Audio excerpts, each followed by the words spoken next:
Sarah, and welcome to the Through the Veil podcast. This is the podcast where we seek to demystify, develop, and celebrate our spiritual gifts all through faith-based lens. Sarah, would you mind introducing yourself to us just real quick before we jump into your story? Sure. I'm a mom of eight great kids, four of which I'm a stepmom, and four that are young and full of life. And I live in Eagle Mountain, Utah, which is just a great place to live. We're a great place to raise a family. I have had some awesome experiences that I'm going to share with you today, and I hope that someone gets something out of this. She has a lot of gifts herself, and she's had quite an amazing journey walking through these gifts in her life. Um, why don't we just jump right in? Take us away, Sarah. How did these things start to have a play in your life? Where did it all begin? Well, thank you. Thanks for having me, first of all. Um, when I when I was a small child, I'm the oldest of four kids, and both my parents worked, and so I would be babysat by my cousins, my older cousins at one of my aunt's houses, and they would always watch really scary movies, like Freddy Krueger and just things that like a 4-year-old, 5-year-old, 6-year-old should not be watching, and I was always really afraid being there. Not because they were unkind or anything. It wasn't that. It was just I felt the darkness there. I look Yeah. back now and I realized like I felt something that was not comfortable in that space. And my it's funny, we had a conversation probably about a year or two ago with my siblings about how we all had different experiences there at that house where we felt this uneasiness.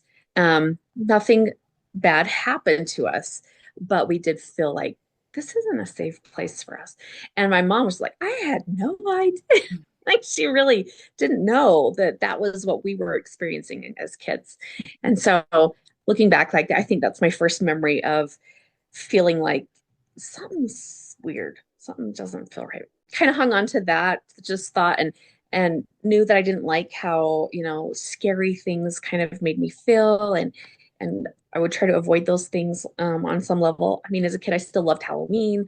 I still, loved those kind of types of things. But as I've gotten older, I've really just kind of steered clear of those things because of other experiences that I've had. So when I was about 10 years old, I we had just moved into my grandma's house, and there was a lot of stuff scattered, and I had found a book that was out, and it was my mom's journal, and she had written a passage in it that has always stayed with me. She hadn't written anything. This was the only thing in her journal. She had written that when she was pregnant with me, again her oldest, um, and when she was 16, her mom had passed away, and so she has five younger sisters and two older sisters. So there were eight girls, and she was the oldest at home when that happened. And so she got married without her mother being there. Um, and I read through this journal, and she had a dream or a visitation from her mom. And she came to see her one night, and they had a conversation. And her mom told her, I'm really proud of you. I'm proud of the choices that you've been making. And and then my mom had, talked to her and said, I'm pregnant. I'm having a baby. And my mom didn't know what she was having, a boy or girl. And then I appeared next to my grandma, about 7 or 8 years old. And this kind of comes into play a little later with another experience I had.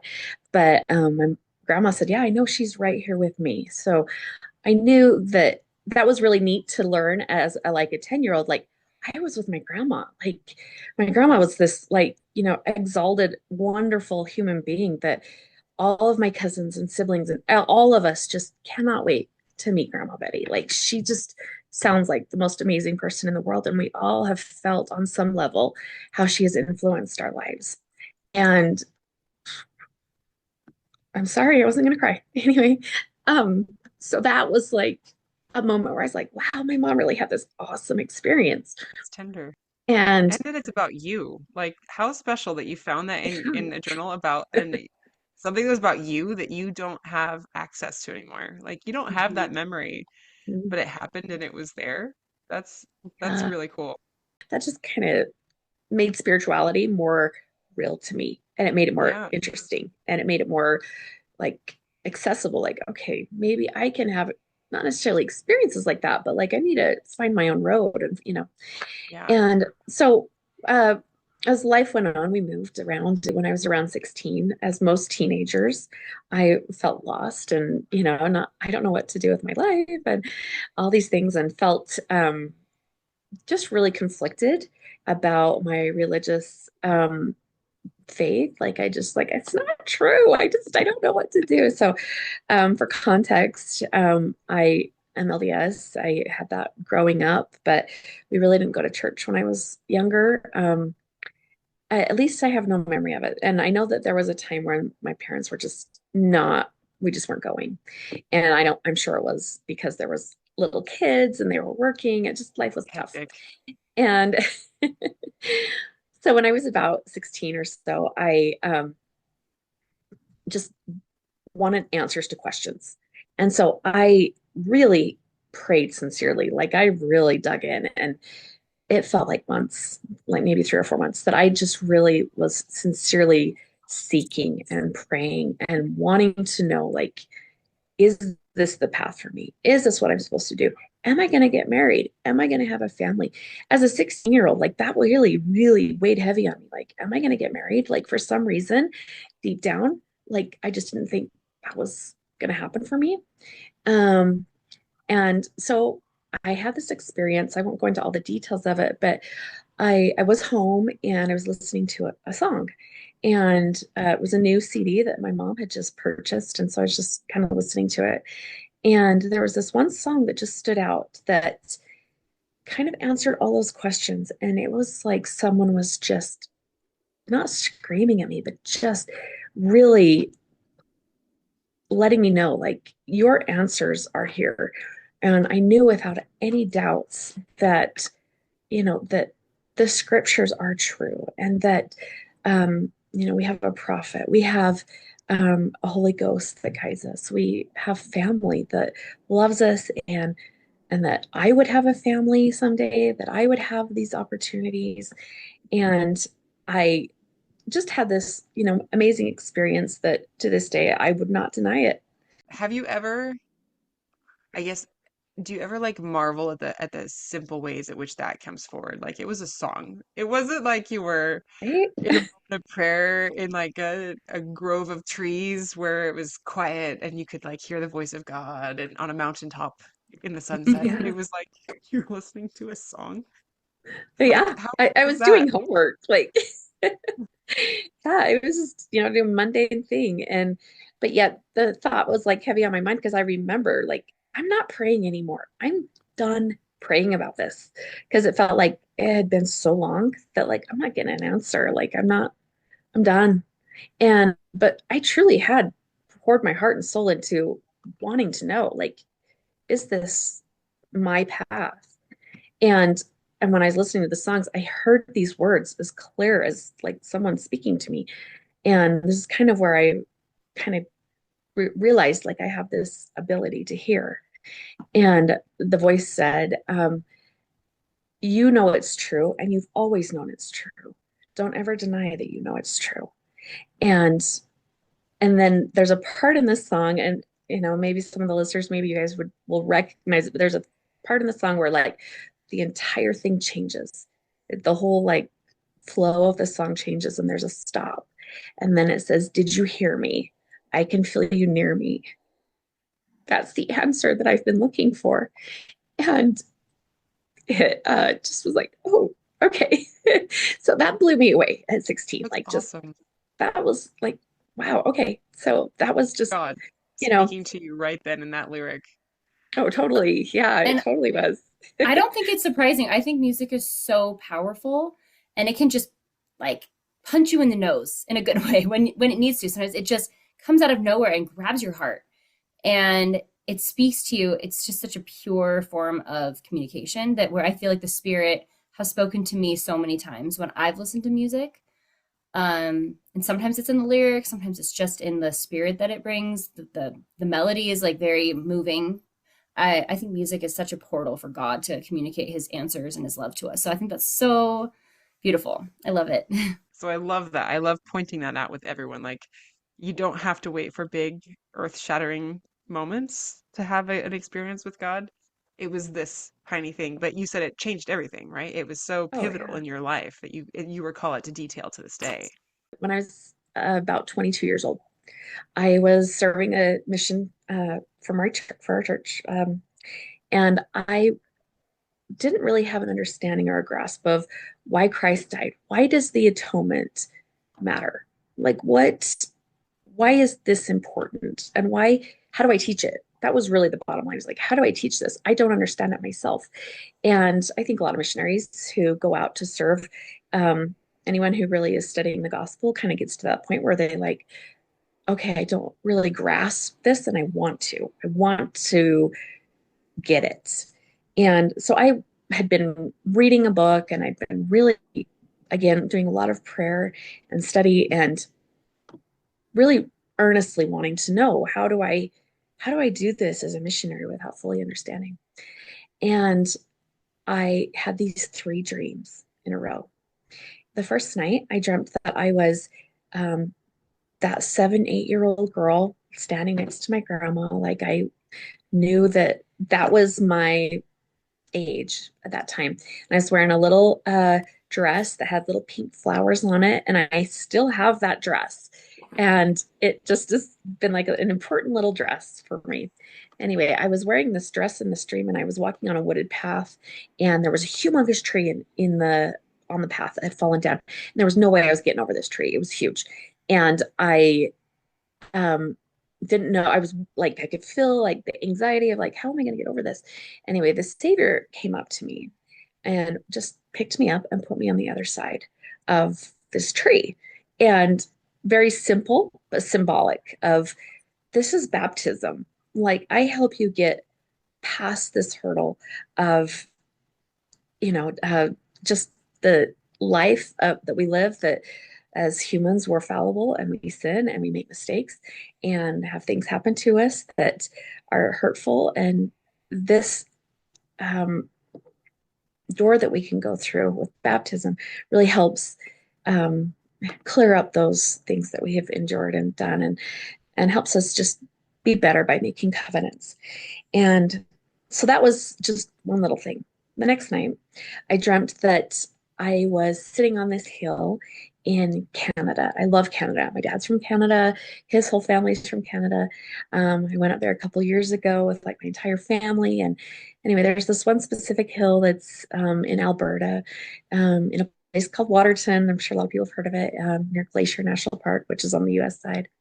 Anyway, I dreamt I was sitting on this hill looking over this big, beautiful blue glacier. And I had this box next to me. And at this point in the dream, I am in the present. It was kind of like this, um, I don't know, Scrooge type thing where I was like, okay, so this is the present. And I had this box next to me, and there were items in the box that represented things that were heavy on my mind at that time. So, like stuff that had to do with my mission, stuff that had to do with my family. I mean, they were very specific things, but it's not important right now. But there was one thing specifically that was kind of odd, and it was this big black ball of goo. It was like a gray silver, I think it's like mercury, and you had to handle it, or else it would drip through your fingers. And the Savior walked up to me, and he's like, "Can I see your box?" Yeah. So he sits down, he looks in the box, and he pulls everything out. What is this? What is this? What is this? And I tell him everything that it represented, and he pulls out the black ball of goo, and I say that that to me meant or represented like sins and mistakes and things that were, off in my life, that I felt like, I was maybe a bad person or had done something wrong, but anyway, I was hanging on to those things. And he then said, "Can I take your box?" And I said no, like I wouldn't let him take my box. And I remember his face. Like I can't draw, I'm not an artist, but I remember his face. And I remember exactly what color his eyes were and what he looked like and how he looked at me. And he was so sad that I wouldn't let him take my box. He was just like, you know, why? And I just, because you've got so many others to take care of. So that was more of like an individual, like, okay, that, waking up and realizing, all right, that had a meaning. Like I Mhm. personally need to rely on the Savior and give him my box, so to speak. Anyway, the next night I dreamt I was in the Garden of Gethsemane. I was witnessing the suffering that he went through.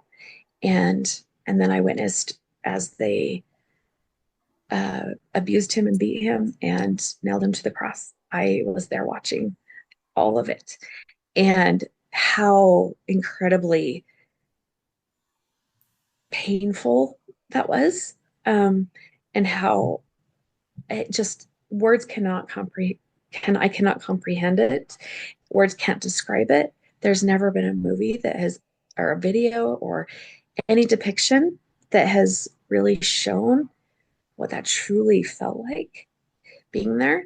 And um, I there was an interaction that allowed me to realize, like, me not giving the box is causing almost more pain, because I didn't allow him, or I didn't allow the atonement or his sacrifice really work for me. And so after that, so I had that dream, and of course that was very impactful. And I remember like it was last night. Um, those three dreams in a row really taught me a way that I could teach this concept of why the Savior had to do what he did, and why it's relevant to us individually and as a whole, as the human species. To recap, like you've already had these small moments of like touchstones of spiritual experiences in your life that are leading up to a big point. And maybe in the fabric of you were what, 20, 21 now at this Yes, context? yeah, yeah, The fabric of your life so far, they seem to be isolated incidents that were spread out and maybe not necessarily connected. Um, but I love getting these snapshots and seeing like these were pivotal moments in your life. Like these were oh, for sure. like a case study in your relationship with God. Um, and that they all really line up to a big, big change which is coming in your story, right? Yeah, Um, how how phenomenal. This particular set of dreams, we've talked about dreams before in the podcast, but like it's like a I don't know, like a crash course in the atonement. How cool. God was just like, all right, you asked, here's your answer in a row. Boom, boom, boom. And it built on each other, right? That's really interesting. It's really cool. so I get home for my mission and do the typical go to school thing, move out, do all the things. And I had an engagement that just didn't work out and totally crushed me, broke my heart. Just, it was awful, so sad. And I didn't quite know how to handle that. I was so encompassed in my grief at that time. I didn't know what grief was at that time. But I was so broken and sad, and I just couldn't pull myself together. Um, I won't go into all the details, but it was right after uh, it happened right before the tsunami in 2004. And in 2005, I was at work one day and I just got this voice that said, "You are going to Thailand." And I was like, why? What? I'm not going to Thailand. And anyway, my dad served his mission there. And so I grew up with Thai culture very much entrenched in our lives. We ate the food, we talked about it. Like it was very much a part of my growing up experience, understanding about Thailand. And to have this like experience of like you're going to Thailand. Anyway, so it all worked out. I ended up um, going alone. I ended up with a group of people that were going there to help clean up and do other things. But I ended up just going with this group of people, didn't know a soul, but made some great friends. And I was there for about 6 weeks. Had a really awesome experience. But that experience like woke me up that, like there were people that were living under tarps And it was like an aunt and a grandpa and maybe a couple kids because everyone else in their family was gone. And just my perspective, like my life is pretty darn good compared to what other people are going through at this moment. And so that left a huge impression on me. And so that happened. And then I came home and I decided I was okay, I'm going to give a real try here to dating. And I didn't want to at the time. And I had been dating somebody and anyway, he got really aggressive with me and I was put in a situation that I was really uncomfortable with and just was assaulted. And I felt really horrible about that and felt like there was no way I was getting married. I just wanted to swear off men forever because I had this like awful experience with the engagement. And then, this happened. And anyway, so I just kind of spiraled at that point and really um, was not making great choices in my life at that time. And, and then my sister got sick. And so I moved back home with my parents. My roommate situation was such that it was timing. It was just everything worked out to move back home to my parents. So I do that, but I'm also in a really, really dark place emotionally and spiritually. I truly wanted to just end my life. I, I I wanted the pain to stop. I wanted it to stop so badly that I would pray constantly, please just take me home. Just please take me home. I cannot endure this anymore. And I really was struggling. It had been about 3 or 4 months that I had been in this family congregation, and I had the Relief Society president, so like the girl who was over all the women in the singles area, come over to me and say, like, you really need to come on this river rafting trip with us.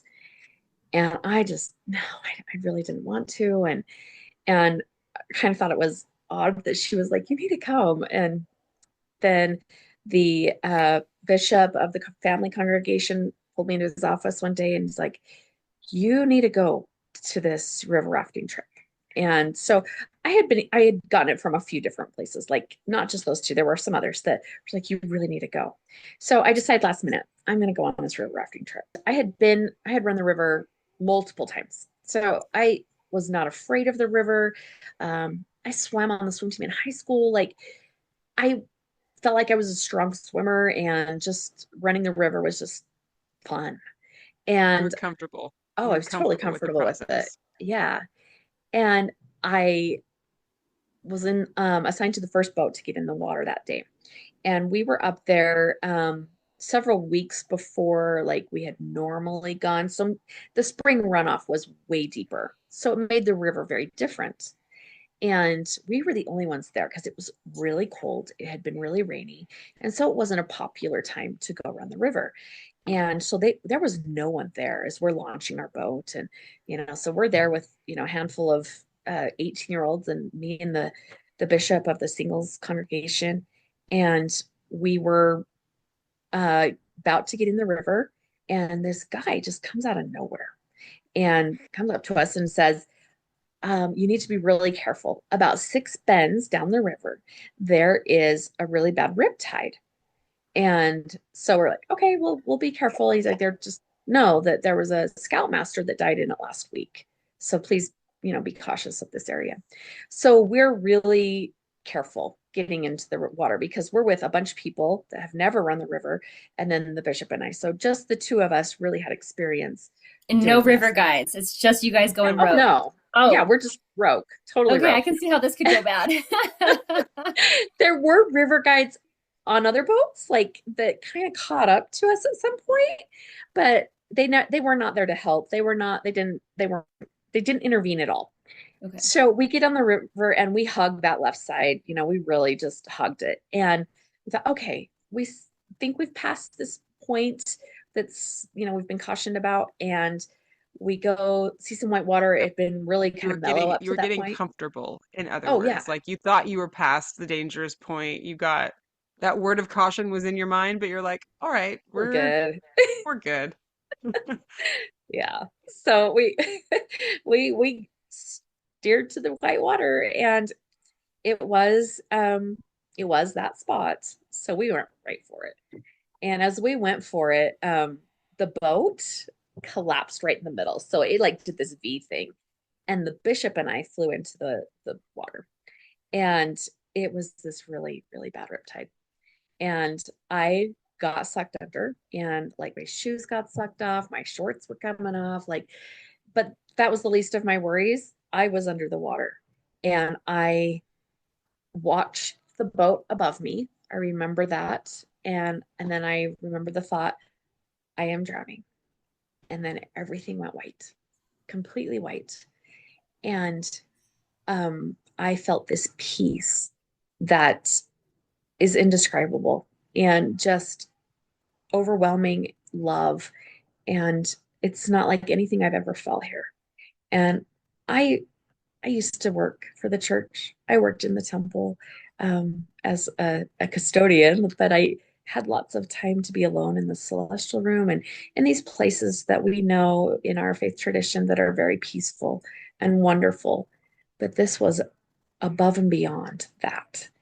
And I was asked, a man came to me. I didn't see him, but again, everything was just white. A man came to me and he said, "Is this what you really want?" And he was asking me, do I want to go or do I want to stay? And then I was given this download of information of how my family would react to the phone call that I had passed. And I was shown my mom getting the call and dropping to her knees, and how my dad received the call, how my sister and my nieces and nephews. And I really um I was really not horrified, but really just like, no, I don't want my family to endure that. And so of course I said, no, I don't want to go right now. I think if I had visually seen what was there, I may have said, yes, take me now. But I wasn't given that piece of it. I was just given that the actual piece and the white and the question. And I um, said, no, I don't want to go. And instantly it was like somebody just like grabbed my life jacket and pulled it straight up. And my face was stuck in the like V of the life jacket. And I was coughing up water, and it was, really scary, but I was breathing. I was out of the water. And I could hear everyone on the boat just bloody murder screaming, Bishop, like they were so worried about the bishop because he was still struggling also. And he grew up in California, so he's a surfer. He was, a really strong swimmer. He knows about riptides, but he was struggling too. And I happened to have an oar kind of float right in front of me. So I grabbed the oar and I like just reached over to him, and he grabs it, and I'm able to yank him out of that, swirl. And we were able to make it to the side of the water, to the side of the river. And of course, we're all upset, crying, and really scary experience for everybody that was there. But I was more or less just shocked that, oh my gosh, I can't believe that just happened. And trying to process, what did I just experience? Because it would happen so quick. I don't know how long I was under the water, but I know it was long enough that like the next day, I was covered in bruises, just covered in bruises. So I was beat against rocks and wood and, Wow. whatever. I mean, I was absolutely covered. You We have get no back to recollection of that. So you don't none. know. Like that it Mm-mm. can happen quick, but it was probably minutes that you were under there going through that. But possibly because I really did have a lot of physical damage. Like nothing was broken, but I definitely looked like I'd been in a really bad car accident or something. It was really kind of scary. But we get back to camp, and I tell my bishop, like, I had this experience. And he and I had a conversation about it, and The same and bishop who had been also almost drowning. yes, yeah. So we kind of sat down together and commiserated, like, You what trauma happened to bond for a you? second. you know. So we talked about that, and anyway, I got really, really sick. And I guess I've been told and I've read that when you go through something super duper traumatic, your body can react in a way that you get sick. And it was like I had the flu and like pneumonia and I mean, all the things. I couldn't, I barely had a voice. I was coughing. I was, I'm surprised my hair didn't go white in a spot. I mean, like it felt like kind of one of those things like something's definitely happened here. Well, I decide like that night, okay, I'm gonna go home in the morning. Like I'm done here. I'm not going back on the water. Yeah. So I'm like, okay, I'm gonna go home. So that next morning, I get up, I brush my teeth, I'm standing at my trunk, and I am just kind of getting cleaned up for the day. And I shut the trunk and I locked my keys in the trunk. And I did not No. have a way to unlock my trunk. And I, they had AAA come up, and I am so sick. So, like, all I can do is I'm just going to lay down in my tent. I was able to get a hold of my parents, and they were like, okay, well, we can bring you a key, but it won't be until, dad's off work kind of a thing. And so they weren't going to be there until late that night. And so I laid in my tent and read this book. I had just happened to throw it in my tent when I was unpacking, and I laid in my tent and read this book. And the whole book was about how her name's Kristen Oakes, and she married one of the apostles of our church, President Oakes. And it talked about how she was single until she was like in her 50s, and the life that she lived to feel fulfilled and, that kind of thing. And that was what I needed to hear at that time, because my depression and the sadness and the feeling of wanting to end my life really revolved around the fact like, I'm not getting married. That's just not going to happen. And so reading this book kind of just opened my eyes big time. Like, okay, the Lord's just given me a second chance, and I'm okay with not being married. Like, I'm okay having this single life. And I kind of threw myself at that point into a lot of hobbies and things and whatnot. But back to getting home, I I get home from the trip that night really late, and my brakes ended up failing as I pulled into our neighborhood. And so having my parents drive behind me, like there were so many little miracles. There were so many little things that were just like, I cannot believe that there are so many little things in this process.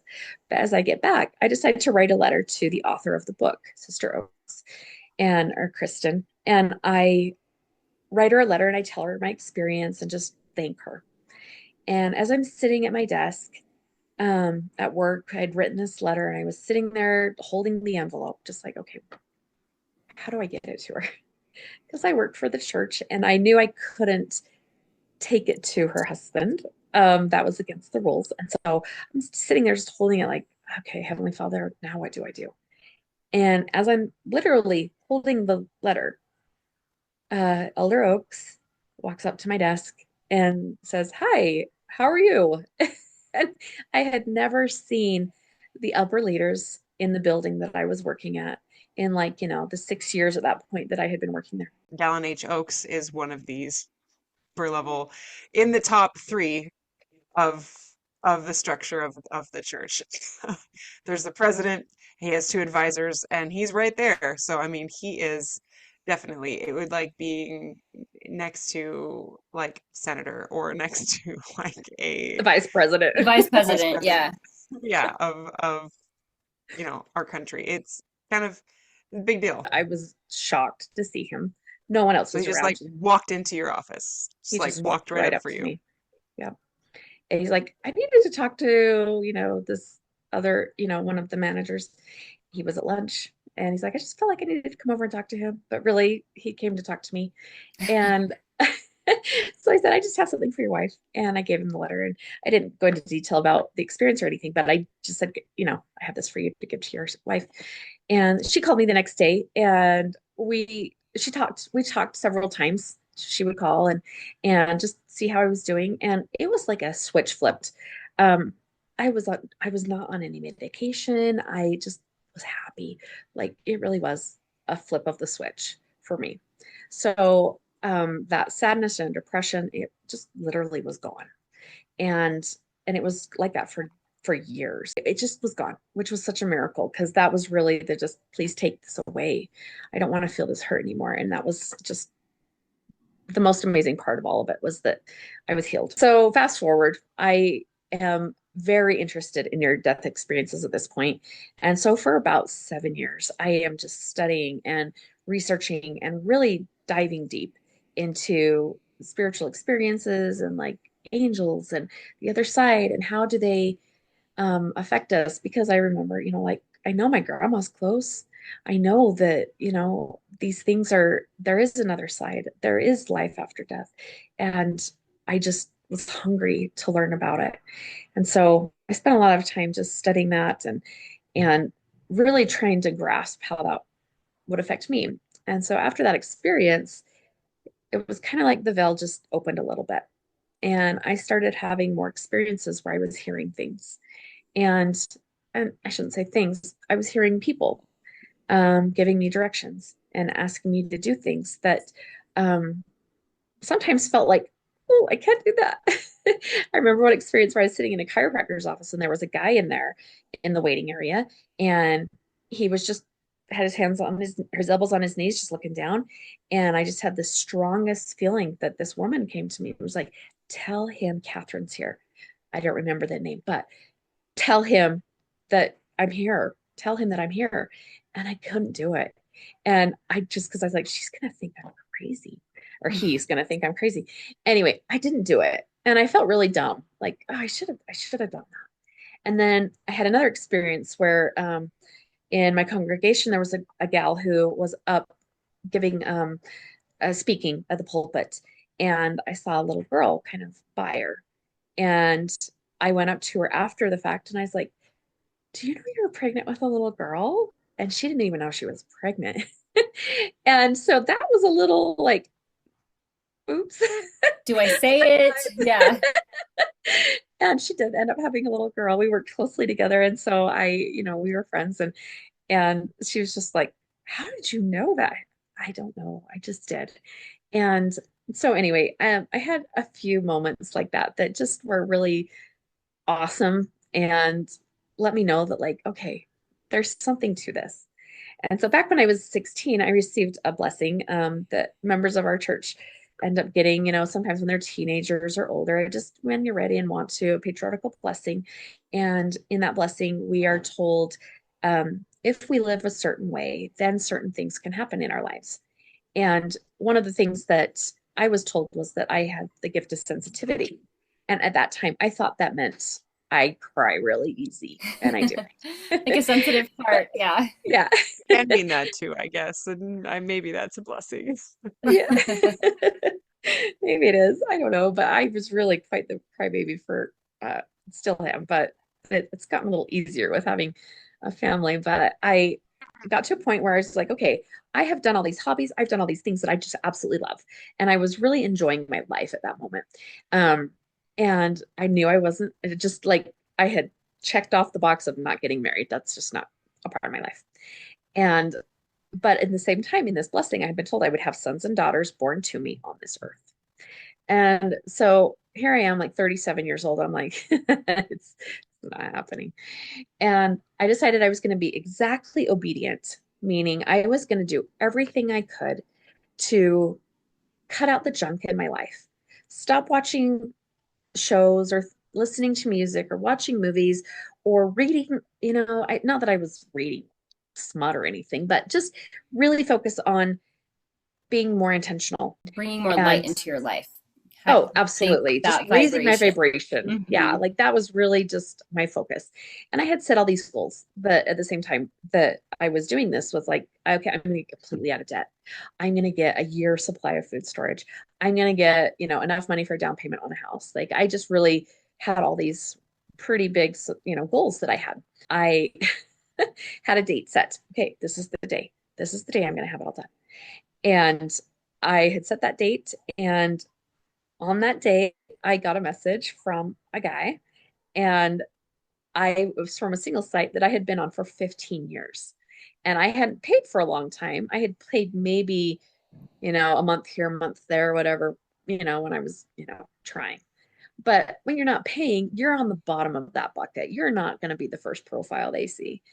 And somehow I was. And he ended up writing me a message, and his username was like his real name. And so I looked him up on Facebook. So I'm like, I'm not paying for, whatever it was to read this one message. And so I looked him up on Facebook. I'm like, we have like 45 friends in common. Like, how do I know this guy? Anyway, we went to high school together and I knew who he was. And we ended up dating. And on our third date, I was like, I'm marrying this guy. Oh my goodness. This I is can't it. believe this is happening. Like, and I was kind of mad at the time. Like, I remember being like, I don't want to get married. I've already made my plans. Like, I have decided that's not part of my life anymore. Heavenly Father, of course, is very aware of us and very aware of our plans, and he kind of laughs at them sometimes. Like, no, I have something else for you. We ended up getting married about 7 months after we met, and I had a little boy right away, and right after him, I had a little girl, and and then we were like, okay, we're done because he already had four boys from a previous marriage, and so that gave us six kids, and it felt like, okay, we've got a lot of kids, we're good. And I was working in the temple at the time. And back to that, I was housekeeping. So I was working in the temple late at night. And I would have these little visits from little kids that would say, I'm waiting. And so I, go to my husband, sorry, we have one more. And so on my third baby, I found out it was a boy, and I was so upset. Oh my gosh, because I wanted a girl. Because I said sons and daughters, and here we have sons. Lots And of so I'm sons. like, okay, yeah. So I'm like, okay, daughters plural, so there's gotta be a girl. Found out it's a boy, and I like wept and cried and grieved over this. And you can't have favorites, but that boy has my heart wrapped around his finger. He is the sweetest little monkey, and everybody knows he's a mama's boy. But anyway, Sarah, I and have to so interrupt you really quickly because this yeah, same thing happened to me. I was actually at the temple and I heard I heard like the spirit tell me, you're gonna have a little girl and she's gonna be very vivacious. And she's like, she loves you and she wants you to be her mom. And I was like, great, because we only had two kids at the time and I was planning on having three. That was like the perfect number in my head.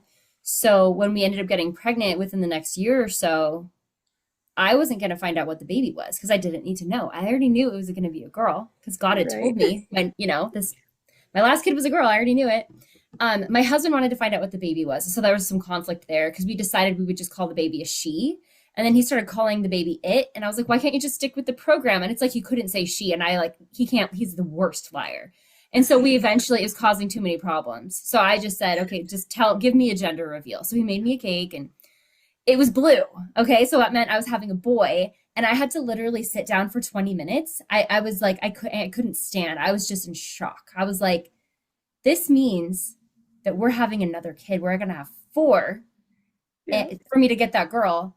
And I was also like, I'm having a boy. It really threw me for a loop. And that little boy ended up being Wesley, who was like my sweetest child who ended up passing away. Right. So it's just like, I can completely understand your experience, how you were like, this is not what we had talked about, God. What is going on? totally, yes. Great with the surprises. I have one of those too. So, Oh my goodness. So I was in the temple and I heard a little girl say, Mom, don't forget about me. And at this point, I just like, no, I I'm in my 40s. I cannot have another baby. I am broken. Like, and they were boom, boom, boom. Like by the time I was recovery 44, period. yeah, Yeah, I had like four kids in 4 years. Like it was it's a lot. crazy. And anyway, so little girl, don't forget about me. And I go home and tell my husband, like, I'm sorry, we're having another baby. And despite prevention, here she is. And she is this little same thing, total vivacious, crazy little blonde girl that is so fun, so full of life, and says, Mom, don't forget about me all the time.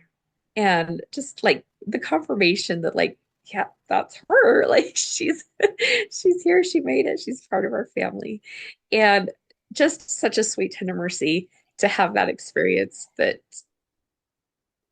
for so many years, the loneliness just consumed me because I really didn't think like that's just not part of my life plan. At some point I messed up. And I think sometimes as members of the church, but also just as people, I think sometimes we feel like, okay, I have messed up my life plan. I can't, make this up. And so I think in a way that it was just Heavenly Father's way of saying, nope, I've got you and I've got this covered. And no matter what mistakes you make, no matter what choices you make, this is going to be where you end up. And then my mom passes away this last June, which was super unexpected and sad and awful. And that's how I kind of met you guys. Um, it was kind of interesting how just like the connected dots were, I think Elle sent me a message, and then I reached out through Camille, and then I watched some of the videos, and anyway, through all of that, met you guys, and just really has opened a door for me, and I'm so grateful for that opportunity because I really want to explore this gift of sensitivity and have a better understanding of that because I have had a few experiences where my mom has come to me and said things to me. Had a session with Camille. We talked about my mom being just this amazing light and this brightness, but while Camille's talking to me, my mom is like downloading information and I am writing everything my mom is saying. And the one thing that sticks out the very most is that was such her voice was just, I'm so sorry, was just her saying, just you wait, just you wait. You're not going to believe what it's like here. She got to have some alone time with her mom because all of her sisters are still living. And so she's got this amazing experience on the other side right now. And she told me that I'm going to be able to do so much more for your kids and your family on the other side than I can right now, or I could in my physical form. I know that she is with us. I can feel her. And there are some days, and Camille, you've mentioned this a few times with your own experience where you just like, okay, Wesley, where are you? I sometimes feel like that with my mom, like, okay, where are you? Are you with Aiden in Guatemala right now? One of her grandkids is on a mission. I just think I want you close to me, but I know there's so many that want that, desire that as well. Just kind of to wrap it all up, I just feel like Heavenly Father is very, very aware of each of us, and we all have a story to tell. We all have experiences that just kind of give our life meaning and experience and purpose and growth. And I'm so grateful for those moments, those tender mercies that have just helped me realize that there is a plan bigger than me. And I definitely want to know my part in it a little bit more. Well, this is your story up till now. I'm so curious as to how, as you continue to see, like specifically focus on, I'm going to learn more about this gift, these gifts, these spiritual gifts, how that opens things up for you, especially with your mom's passing being so recent. I mean, I feel like your story is really just beginning with your relationship and with your mom on the other side, right? Yeah. Yeah. And one of the things that is maybe a privilege that we get to do in this podcast is we get to take the little stories, the small moments, like the nitty gritty of actual life, the lived experience that people have, and we get to share that and talk about it. Because I think oftentimes we're like, oh, my story doesn't matter. I can have big, huge, famous, life-changing experiences, but when you take them in context and we hit the highlight reel, we're like, wow. Wow, like God is in everyone's life in such an amazing, miraculous way. I mean, it's the life that you've lived. You probably don't look at it and go like, wow, those dreams, like, wow, I'm just so special, or like, wow, an NDE, like I'm just so special. It's just what you've lived. It's what your life has been. And yet in the details of all of those experiences, little experiences and bigger ones, there's been God. There's been his hand. There's been him guiding you and coming to these points and these changes, this transformative experience. And I think that there's a lot of value in sharing that because it helps us look at our own lives maybe a little bit more magnified, and we can really point out those moments that we've all had. It's there. All of us have had those guiding moments. I think it's going to be interesting when we're all on the other side of this life and we'll look back to our earth life and be like, wasn't that such a spiritually transformative experience? I grew so much, In our blip. Yeah. Going back to something Sarah said is like, she felt like, oh, maybe I messed it up. Like maybe the plan that God had in store for me isn't going to happen now because of things I did wrong. I feel like God is so much bigger than the box that we put him in. And sometimes we think like, oh, he can only go from like, if I don't stick with plan A, then he's got plan C and D, B, C, and D. But like, he can't go past that. I mean, there's no EFG, there's no K, there's no Z. He's like, I have 1,700 different ways I can make this work for you. Like, just trust me. You know what I mean? It doesn't have to just be this one way today. I feel like he's so much bigger than that. And just if we could see the little interactions we get from the other side to help us while we're on our plan K to get to where we need to go, I think it's just beautiful. We're so supported. We're so loved. We're so surrounded. I feel like if I was as sensitive to see all of that, I'd be so distracted by it. It would be fun and fascinating, but I wouldn't get anything done. Maybe later. I'm gonna put that in my request box for like future. For like on the other side, be like, okay, but seriously, like lay out all the plans for me and show me where I jacked up what you had planned. Like, when I How just you like fix threw a it. wrench in everything you had going, like what was I thinking at that moment? And what were you thinking when I was thinking what I was thinking in that moment? Like, And what was my spirit team doing? Like, oh, emergency meeting for Camille's team again. She just did it it's like, wait, again. we're pivoting. We're pivoting. Yes. Well, thanks for being our But guest today, Sarah. We really appreciate you yeah, sharing your story, being open about your near-death experience, mental health, like just the crucible that you carried. You know, we're just thankful that you Yeah. came on. If you guys want to follow what we're doing, come to our website. It's throughtheveilpodcast.com. You can join our Facebook group community where we go in more depth about these topics. You can access all of our podcast episodes from there on the different platforms. Please, follow us on the platform you prefer, whether it's Spotify or YouTube or Apple Podcasts, because the more followers we have, the more we will show up in people's feeds as, a suggestion, and then more people can find what we're doing. thank you. Bye, everybody.